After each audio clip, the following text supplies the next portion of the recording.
চট্টগ্রামে নতুন করে বেড়েছে ডিম, মুরগি, সবজি, মাছ ও পেঁয়াজের দাম। ক্রেতারা জানান, পাইকারিতে দাম বাড়া ও সরবরাহে কমের অজুহাতে ডিমের দাম প্রতি ডজনে বেড়েছে 15 থেকে 20 টাকা। সেই সাথে বেড়েছে সোনালী ও ব্রয়লার মুরগির দাম। পাশাপাশি টানা বৃষ্টির কারণে সবজির দামও বাড়তি। বেশ কিছুদিন ধরেই বাড়তি মাছের বাজার। ভরা মৌসুমে ইলিশের দাম ধরাছোঁয়ার বাইরে। গত সপ্তাহের তুলনায় বাড়তি আদা ও পেঁয়াজের দাম। আরও জানাচ্ছেন রাজীব বড়ুয়া। চট্টগ্রামের বাজারে বেশ কিছুদিন ধরে মাছ মাংসের বাড়তি দামের কারণে বহু কমায়ের মানুষ নির্ভর ছিলেন ডিমের উপর। সেই ডিমের দাম সপ্তাহের ব্যবধানে ডজন প্রতি 15 থেকে 20 টাকা বেড়ে বিক্রি হচ্ছে 145 টাকায়।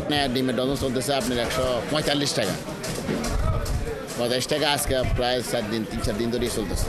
ছিল 10 টাকা থেকে এখন এক লাফে 12 টাকা করে পিস। সরবরাহ কম ও পাইকারিতে দাম বৃদ্ধির অজুহাতে ব্রয়লার ও সোনালী মুরগির দামও কেজি প্রতি 10 ও 20 টাকা বেড়ে বিক্রি হচ্ছে 170 ও 360 টাকায়। গত সপ্তাহের তুলনায় 10 টাকা বাড়ছে ফার্ম মুরগি, আর সোনালী মুরগি বাড়ছে 20 টাকা। ফার্ম বিক্রি হচ্ছে 165, 60, 70, আর সোনালী 360, 350 এভাবে বিক্রি হচ্ছে আমরা। বেশ কিছুদিন ধরেই বাড়তি মাছের বাজার। ইলিশের ভরা মৌসুমেও পাইকারিতে বাড়তি দামের কারণে ইলিশের দাম সাধারণের ধরাছোঁয়ার বাইরে। 1 কেজি ওজনের ইলিশ বিক্রি হচ্ছে 2500 থেকে 2600 টাকা, আর 1.5 কেজি বা তার ঊর্ধ্বে মাছের দাম 3000 টাকা। বাড়তি সামুদ্রিক ও মিঠা পানির মাছের দাম। ইলিশ মাছ তো আগে 1700, 1800, 2000 টাকা হাইস গেলে, এখন তো 2600 টাকা, 3000 টাকা, 2800 টাকা। কোরাল হয়েছে 750, পোয়া মাছ 400, তেলাপিয়া 250, চিংড়ি 1000।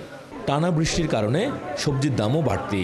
বাজারে আলু, পেঁপে ও লাউ ছাড়া অন্যান্য সবজি বিক্রি হচ্ছে 80 থেকে 160 টাকায়।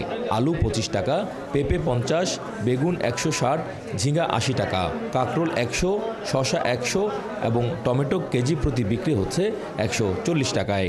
বেতন বাড়তেছে না, কিন্তু দ্রব্যমূল্য ঠিকই বাড়তেছে। শসা 100 টাকা, শীতকাল 100 টাকা, প্রত্যেক সবজি বলতে গেলে আপনার 100 টাকার উপরেই প্রায় সবজি। বেশ কিছুদিন ধরে রসুনের দাম স্থিতিশীল থাকলেও গত সপ্তাহের তুলনায় বাড়তি আদা ও পেঁয়াজের দাম।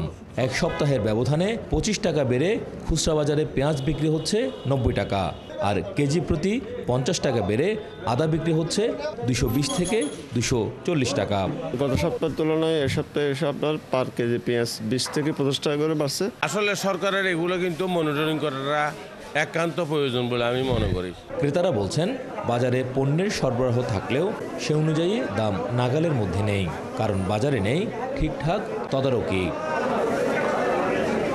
রাজীব বড়ুয়া, 71, চট্টগ্রাম।